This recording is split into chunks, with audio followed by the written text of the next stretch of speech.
seem like it. Sometimes, like today, it may not feel like it. But God has been good to us. We're grateful to God for the opportunity to stand and to share today.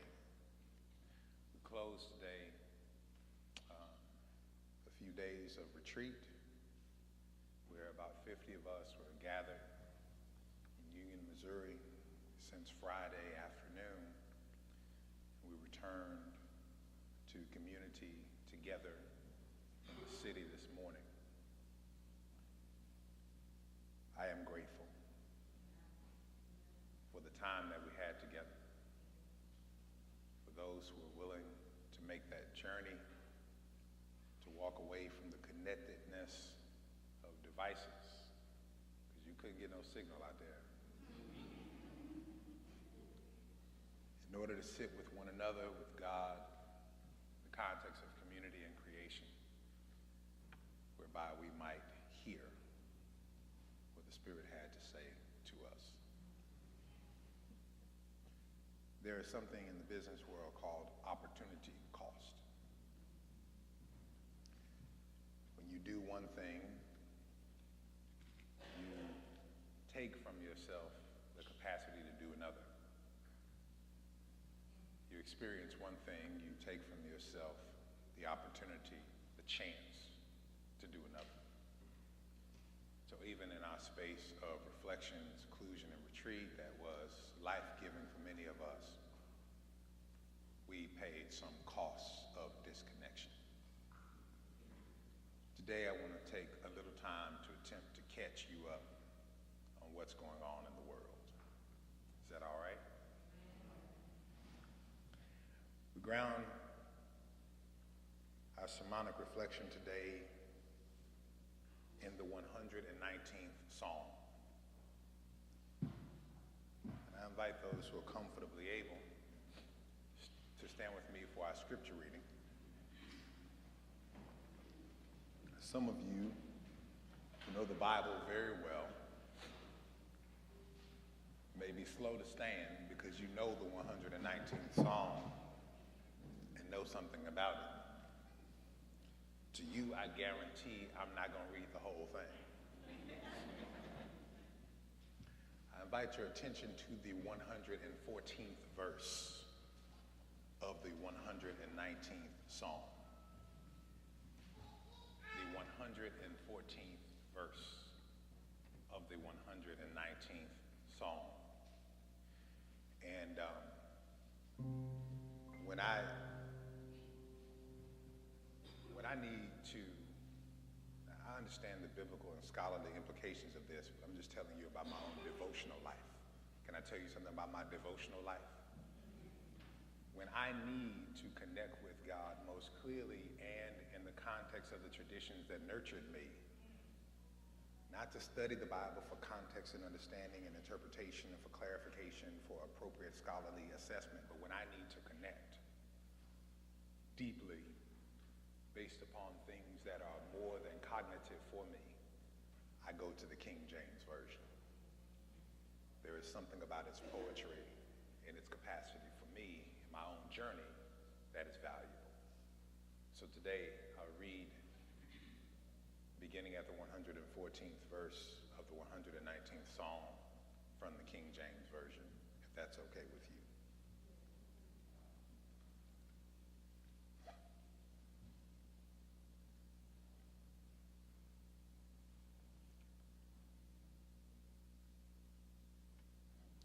Thou art my hiding place and my shield. I hope in thy word. That's enough. You may be seated.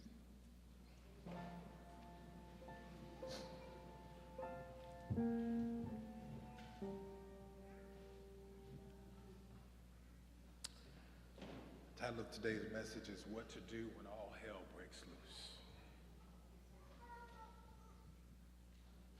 What to to do when all hell breaks loose.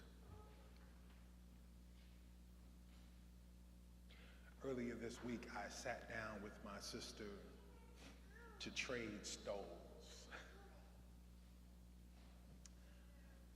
This vestment worn by clergy to denote that we are clergy. As we gathered at the General Synod of the United Church of Christ at the end of June, I bought a stole for my sister, one that reflected what another one of our clergy friends calls us, the Wonder Twins.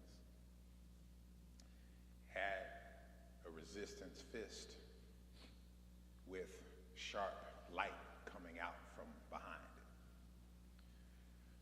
Reflecting skin tone, not that historical Western American skin tone, but real dark skin. The Black Power fist. And so I bought for my sister a stole, version of which I have for myself, and I've worn in this place, version of which she prepared with reflection of the various hues of black folks' skin on the fist.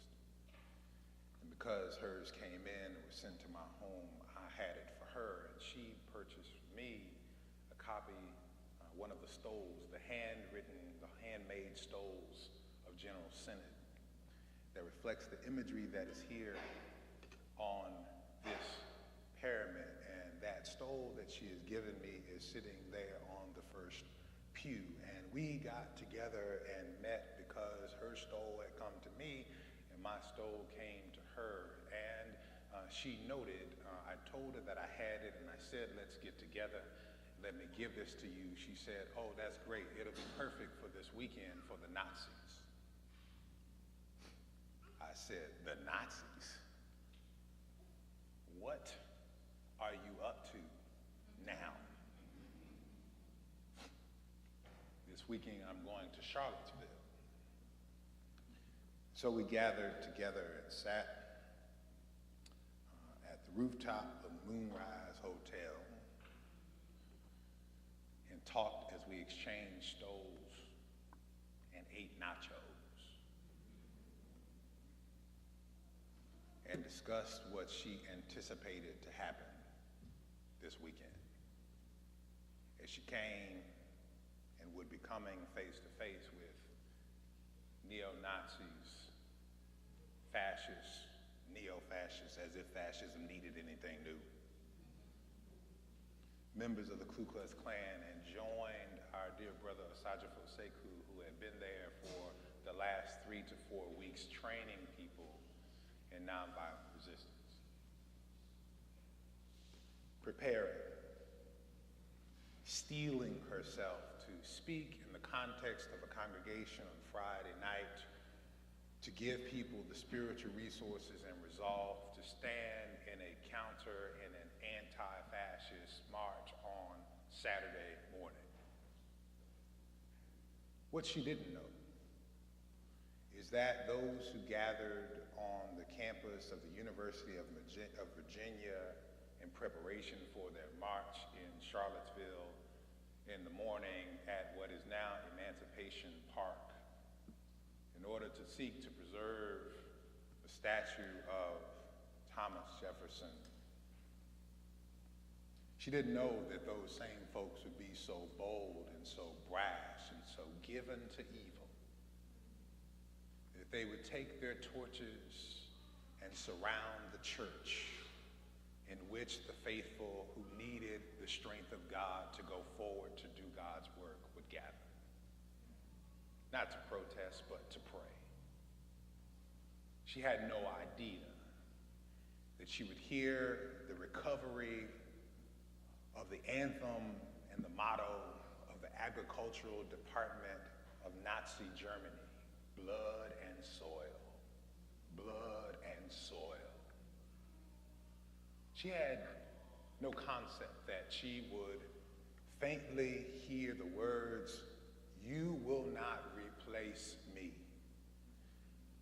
from angered, largely younger white men who saw the demographics of a nation shifting and wondered if their privileged place was in jeopardy and perhaps had more fear for what may happen if those whom they had marginalized had the capacity to marginalize them. She didn't think that she would hear the words, "Jew will not replace me." Casting the same fear of ethnic strife upon others, but framing it now with a religious frame as if one who is white is the only one who is Christian. Stoking all of the anti-Semitism that some of us have come to know is abiding and existing even if beneath the surface in our nation's heritage. Had no concept that people would be allowed to openly carry guns even in the context of their anger and rage, that people would prepare brass knuckles and gloves so that they might club clergy.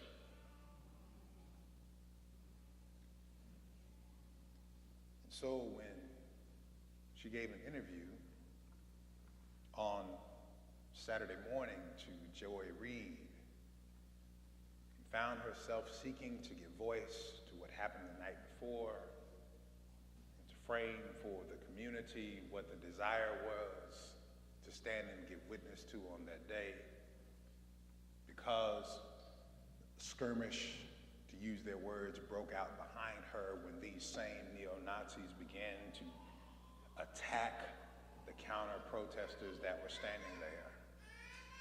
On live television, she was pulled off the screen and had to tell Joy, "I've got to go, I've got to go." Later to be brought back 20 minutes after with no picture but phone alone, voice alone, as she was in police custody, and then having to cut that short because another skirmish broke out, with imagery that reminded some of the darkest days, no, with imagery that reminded some of the most recent dark days of our nation's history, but that many would argue are even worse. In Charlottesville and UVA, we could never imagine when we gathered for nachos to exchange stoves that all hell was breaking loose. And maybe we didn't need Friday night in Charlottesville to know that all hell was breaking loose.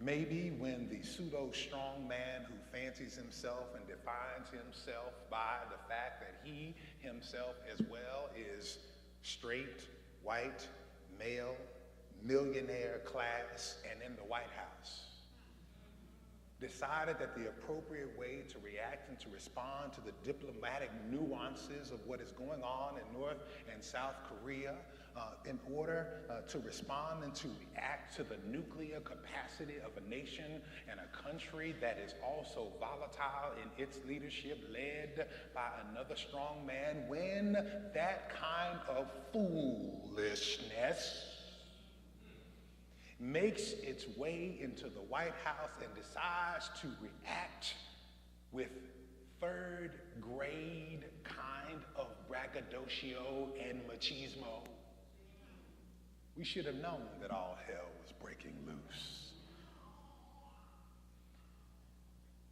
Quite frankly, most of us didn't need Charlottesville, neo-Nazis. We didn't need the KKK. We didn't need a fool in the White House. Because closer to home, and I don't have to go to Jefferson City, and I ain't gonna go to City Hall. I could go either place. But in other ways and spaces and places, the evil that exists and abides in the world has been wreaking havoc on our lives. We have relationships with ones that we love and we seek to care for who are not appropriately caring for themselves. And when we try to get them to nurture, to be healthy, to engage in positive behavior, they react and respond to us negatively, pushing away those who love them for the sake of the stuff that is killing them. All hell is breaking loose when there are breaches in the context of community that ought to be known for the love of God. When folk are fighting over finances in the lives of church is when people find themselves on the other side of a sanctuary, looked down upon by people who should love God and thus love them. All hell is breaking loose. When we find in the context of our streets that we cannot walk without being taken over, if not pulled over if we're in our cars. And when it is the braggadocio of one who desires to be president so much that before he is governor, he acquires the website that suggests that he's running for president, decides that he's going to make up for the policing only in the places where black people live by sending state troopers into those spaces and places. All hell is breaking loose. And while we can argue about whether an advisory should have been sent out for the state of Missouri on whether it's safe for black people, the argument is not appropriately that you should have sent it out for 38 other states because they ain't safe either. How about we start where we is? All hell is breaking loose, and folk want to be kind and polite and shake hands and be nice and stand up and have victory parties and ribbon cuttings and care for people and push all up on those who guard and guide the establishment when all hell is breaking loose in the lives of their people. I just want to know, what do you do when all hell is breaking loose? And I can't think of a more relevant, a more real, and a more radical relational message and question to ask than to ask that today. What do you do, God? And I don't know who else to ask. What do you do? The psalmist, the 119th Psalm, seems to be wrestling with the same question. What do you do when things around you seem out of whack? What do you do when you don't know where else to go? Who do you turn to when no one seems to have the answers? And in 176 verses of what seems to be a stream of consciousness preaching rant by a preacher who has spent 48 hours out of the mix and is re-entering with all of his stuff. What do you do? The psalmist decides to share in poetic form what he or she does. We like to say that David wrote the Psalms. Truth be told, no one knows who wrote this psalm and many others. And perhaps the anonymity is helpful because it can be our own words, our own wrestling, our own questioning. Because every now and then we have moments like this weekend, these conflicted spaces and places where those who care about God's work for justice, those who care about God and care about justice, how do you feel and how do you make sense of the fact that you was off in secluded reflection when all hell was breaking loose with the people you love, people you respect? How do you respond to the fact that somewhere, somehow, you feel you should have been in a place where you were not? Saturday morning out in Union, Missouri, I got to somewhere where mamas can always get through. I don't know how, I don't know who she know at the cell tower. Mamas can always get through. I'm out playing basketball with the kids in the middle of the retreat site, come over to my phone and there's a text message. I ain't got nothing from nobody, but there's a text message from my mama.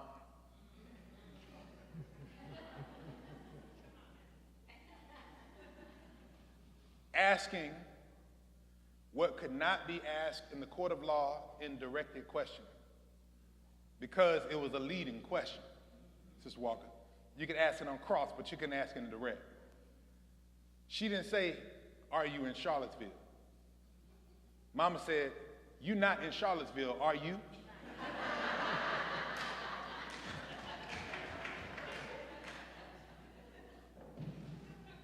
Let me know where I was supposed to not be, you know what I'm saying? And in true mama fashion, because she's mama and grandmama too, after asking such a pointed leading question, she moves on to ask, and what's the boys' favorite NBA team? Evidently, she was watching the news in the mall or something, I don't know. Mama gets through, raises the question that actually kind of jars me. She recognizes that my dear sister and friend is there. She identifies some others that she calls on the text response, because Mama got through twice on the text response, your cellmate. I saw Tracy in the video, and then I saw your cellmate as well, referring to some others who were there. I wrestled when coming back and on the drive even this morning with what you do when all hell is breaking loose. And what was the opportunity cost of me being where I was versus being where my heart felt I should be? And God gave the answer in this 114th verse of this 119th Psalm. Thou art my hiding place. I hope in thy word.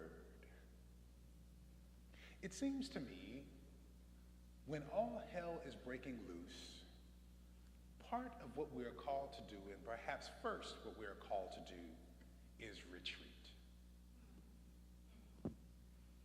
That's hard, so y'all help me out. Let church say retreat. Eugene Peterson, when he writes the same verse, while I read it reflectively and devotionally from the King James Version, sometimes I got to read other versions that make most sense to me. Eugene Peterson says, you are my retreat. When all hell is breaking loose, before we rush in, thinking about the White House, I remember the phrase, fools rush in. Before we rush in, we ought retreat. We are in this month, in this space and place where we reflect on Sabbath. And so I have to say to you, because it is counterintuitive, because you've got a little bit of American rugged individualism, braggadocio, and nationalism in you, and so you hear retreat and you think somebody punked out. Let me say to you very quickly, retreat is often responsible and Sabbath is often resistance. Retreat is often responsible and Sabbath is also resistance. Rabbi Abraham Joshua Hessel suggests that one of the things that we must cultivate is a holiness in time. Sabbath is a holiness, a space that is sanctified in the context of time. If we are to fulfill the calls that God has called us to, then there ought to be times where we take out time that we give over to God, allowing God to be our holy place, allowing God to be our resting place, allowing God to be our retreat. What do you do when all hell breaks loose? You got to retreat, but not just retreat any old kind of way. Retreat can be responsible, but only if it's a responsible retreat. The text suggests how that retreat might be responsible. Can I share that? Now, look, I told y'all this I wrestled with this morning, so I'm just going to preach 3 words, and I'm done. 3 words, and I'm done. First of all, we've got to retreat reverently. Let the church say reverently. Where do I see that in the text? The first word of the text is thou. Let the church say thou. We must retreat reverently. One of the things I love about the King James Version is that it's so beautiful, it's so poetic. It is given to worship thou, not you, thou. A sense of the otherness, the awesomeness, the transcendence of God, thou. One of the reasons why I like these 176 verses in the 119th Psalm is that each and every one of them, each and every one of them, each and every one of them is addressed to or regarding and talking about God. This is the longest praise and worship extended EP in the Bible. It's all about God. Sabbath and retreat in this sense is not a vacation, a staycation, or a rest. A lot of folk talking about it. I appreciate people talking about self-care. You want to do self-care, call it self-care. Don't call it Sabbath. Sabbath has God all up in it. When all hell is breaking loose, maybe you need a rest, maybe you need a vacation, maybe you need a staycation, maybe you need to put your toes in some sand on the beach. That's fine, go do that, but call it that.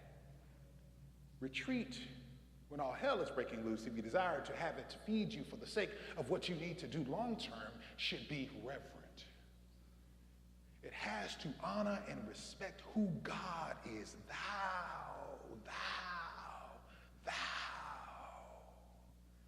Not only does Heschel suggest that Sabbath must be a holy place in time, but he suggests a palace in time.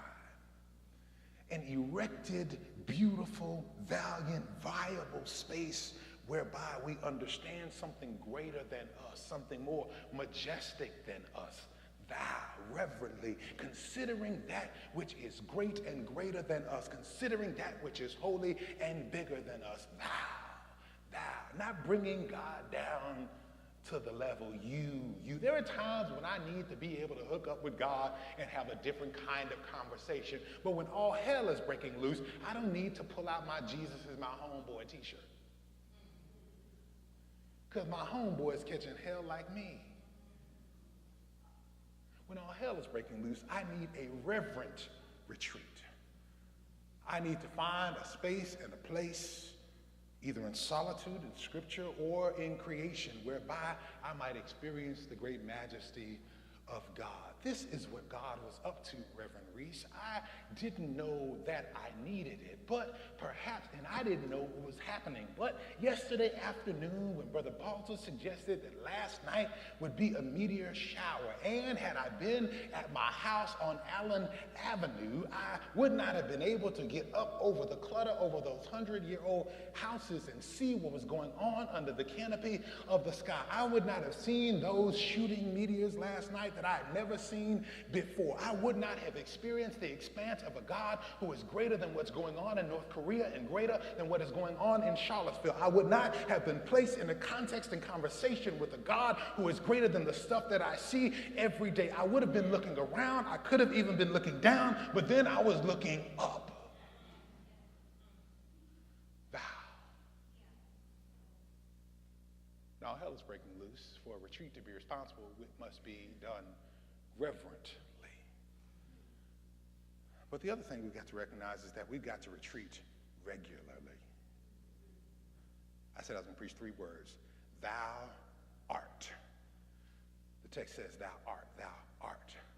Speaking to the present tense, thou art. Speaking to a continuing tense, thou art. Not thou hast been, not thou was, not thou will be, thou art. It speaks to not just what's happening in a particular moment, not just saying I'm doing it now, but saying that that is who you are for me in each moment. For 176 verses of the 119th Psalm, thou art. For all of these passages, thou art. And I like the fact that this happens this way because in this extended package, I recognize that this matter of hell breaking loose ain't a moment in time. Oh, it keeps on breaking. Stuff keeps on rolling. If it ain't one thing, it's another. Somebody said one time, there are only 3 phases in life. You either going into a storm, you're in a storm, or you just came out of a storm. This is what life looks like. And if this is what life looks like, I can't think that I can episodically every now and then engage in the kind of retreat and respite of Sabbath. I got to do so regularly. Why? Because I don't know when I'm going to need that which God pours into me in the retreat time. Because stuff just pops up. This week was tough for a lot of us. This week, I woke up on August 10th, went out to the car, ready to go to work, and realized that somebody just wanted to let me know that they could get to me. Broke in the car, didn't take nothing, just dump stuff, move stuff around, not just inside the car, but also in the trunk. Took stuff from the inside, put it in the trunk. Didn't take nothing, just wanted to let me know on August 9th that they could touch me. That I might need to call again the same detective that I had to call before. We might have to increase the patrols on the street again like we had to do before. If every time I got in trouble, I showed up for retreat, I wouldn't have known what to do when hell showed up unexpected.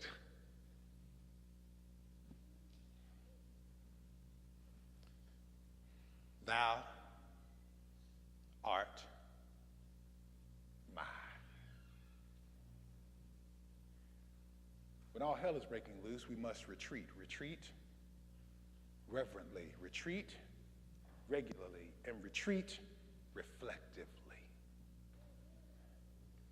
Go away all you want to, but just going away hanging out, that ain't gonna help you when all hell breaks loose.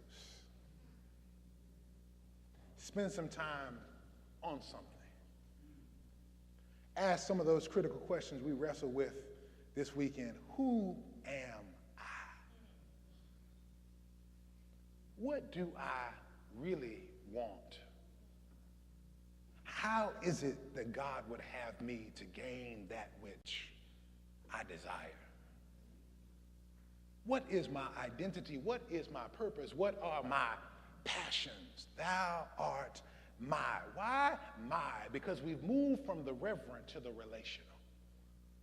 Thou, reverent. My, relational. It does no good to understand a God that is so big that God cannot be touched. We need to understand God as vast, God as grand, God as great, but we also need to understand that transcendent God as immanent. My.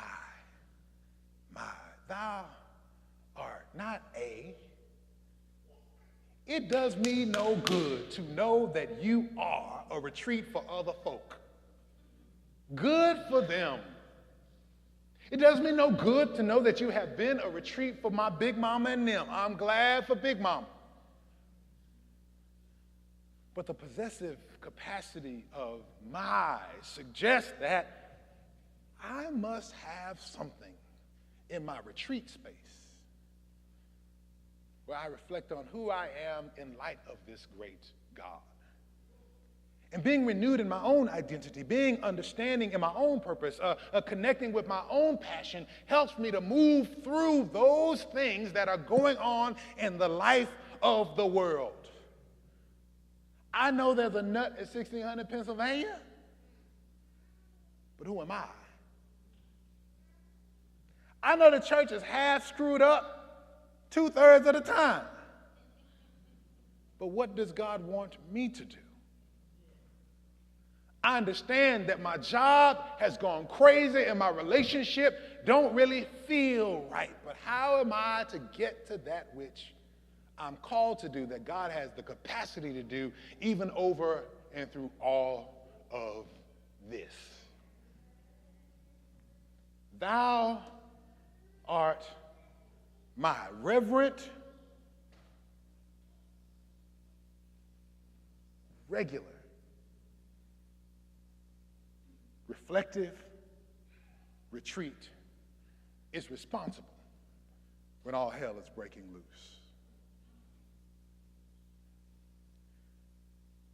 Now, I want to tell you that while this can renew and strengthen one for the work,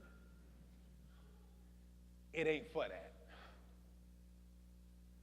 It is for one to be filled, for one to be whole, for one to be complete, as one has been created by God. And the residual benefit is that one is strengthened for the work. Y'all got that?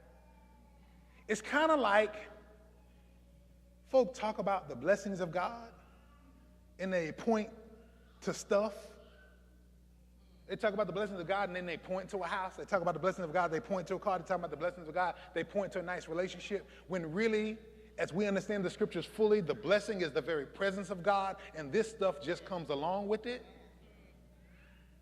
And sometimes this stuff don't come at all, but the blessing is still in the presence of God. Retreat and Sabbath is not so that we can do other stuff. It is so that we might be who God has called us to be, and then we can do other stuff.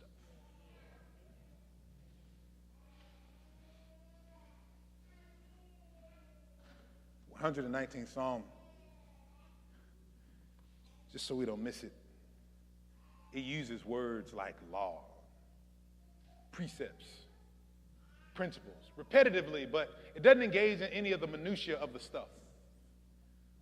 It's not engaged with, it's not concerned with the checking of the boxes of the law. It didn't say, when all hell is breaking loose, come to church 4 times out of 4 Sundays. Your pastor thinks that might be nice. Just for the record. It doesn't say to make sacrifices in this particular way. The only sacrifice that it speaks to, as a matter of fact, in all of those verses, is the sacrifice of praise unto God. It speaks to a broad connection, reflection, and life with God, whereby we are fulfilled and made whole. Now, I realize we serve a New Testament church, and folk don't like a lot of Old Testament preaching. You start about in the King James, you really start losing people. Because there are some who, they fancy themselves like Paul. I want to hear nothing but Christ and him crucified. And so I started looking at that thing, Reverend Anthony. I started looking for the witness of the psalmist in the story of Jesus. And I saw that Jesus, when all hell was breaking loose around him, engaged in a bit of retreat. Not running away, but retreat. As he hung there on the cross, we found him twice engaged in the way that the psalmist is engaged right here in the Psalter. All hell was breaking loose around him. He had to turn because people were crying, crucify him. And he started dealing with other folk and say, Father, forgive them, for they know not what they do. There was chatter going from one side of him to the other, from one robber, one insurrectionist, to another. If you are who they say you are, then don't just save you, but save us as well. He says to them through the chatter, this day you will be with me in paradise. His family is being broken up, and he recognizes that he's leaving his mother to the wolves of a society that does not care for and care about women. So he says, woman, behold thy son. Son, behold thy mother. But when he makes it to that 4th word, he retreats into relational conversation with his father. And he starts with reverence. My God, why hast thou forsaken me? When all hell is breaking loose at Golgotha's hill, Jesus retreats reverently. But that's nothing for Jesus, because Jesus had been retreating regularly. He knows what to do in the moment. He begins to cry out based upon something that had already been placed in his spirit. He learned that same psalm that he quoted there in the 4th word from the cross in Sabbath school. It was a psalm that was sung all the time. It wasn't nothing new. He wasn't creating anything. He was just rehearsing a hymn that he had learned, just like blessed assurance, Jesus is mine. Oh, what a foretaste of glory divine. He had retreated so regularly with God. He had been shaped so by the faith community that when this difficult moment came, he just spit out that which we already knew. He had hidden the word down in his heart that he might not sin against his God, and it came out because he retreated regularly. When stuff got hot, Jesus got up out of there. When Jesus did miracles that caused challenges to the Sadducees and the Pharisees, and they came after him, recognizing, because he knew the scriptures better than we do, that what usually happens to prophets is that they get run off, killed, or pushed into the next jurisdiction. Jesus didn't stand up haughty in front of the Pharisees and the scribes. Jesus disappeared every now and then until they could not get at him. Until his time came, he didn't give himself over to them. Yes, Jesus, when the spot started getting hot, found himself in Gethsemane praying until sweat like drops of blood came down from his brow, asking, Father, if it be thy will, let this cup pass from me. Jesus went away with his disciples. He went just a little further than them in order to pray and left them by himself. Jesus understood that when things got really hard and hell started breaking loose, he needed to retreat regularly. My question is, who here is better than Jesus? Amen. Jesus retreated regularly. He retreated reverently, but he also retreated reflectively. On that same cross, he made his progressions. He, after that 4th word, said, in the 5th word, I thirst. In the 6th word, he said, it is finished. And then finally, as he gathered there, he said to his father after he breathed his last, Then he got reflective and relational again. He didn't say, my God, he said, Father, and to thy hands I commend my spirit. Reflectively. Why reflectively? Because he was going back, building upon that sixth word where he said, it is finished. The work had been complete. That purpose for which I had been shaped, that passion that I had in my heart, that identity that was shaped for me has been totally and completely fulfilled. And now I can go back to being relational with my God. Father, here I can claim the connection that I would not claim before. Father, here I can get relational in a way that I was not before. Here I can have back that which I needed to give up in order to understand that God was greater than my circumstances. Now I can come back, hold the hand of God, and recognize that God will walk me through these circumstances. Yes, I can go from thou through art to my, because God desires to connect with me. And just like Sister Joyce taught us this morning in Sunday school, yes, shameless plug for Sunday school, God is no respecter of persons. If God will do it for Jesus and God will do it for me, then God will do it for you. Church, in Charlottesville, in D.C., North Korea, North St. Louis, North County, West County, and Tower Grove, all hell is breaking loose.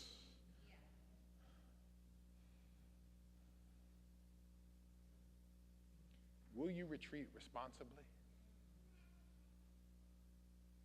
reverently, reflectively, regularly, with our God in prayer, in praise, in service, that God can do that which only God can do? I started out by saying simply, and I need you to understand this, and I really am done, that what has been unleashed is evil with flesh on. Evil with flesh on. You can fight the flesh, but the spirit that is evil, you must engage with spirit that is holy and more powerful. Without the retreat to fill the spirit, you are ill-equipped to fight the evil. All hell is breaking loose. Let us retreat into the holy place that is our God. Amen? And amen. Invite those who can and will to stand with me.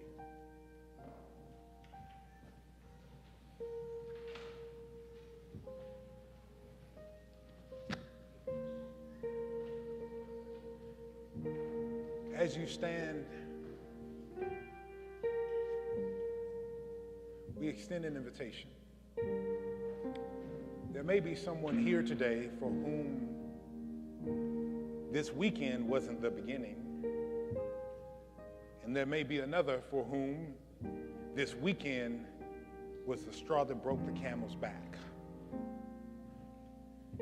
You need to find a space that is safe, a space of security, a resting and holy place whereby you might be shaped, filled, and renewed.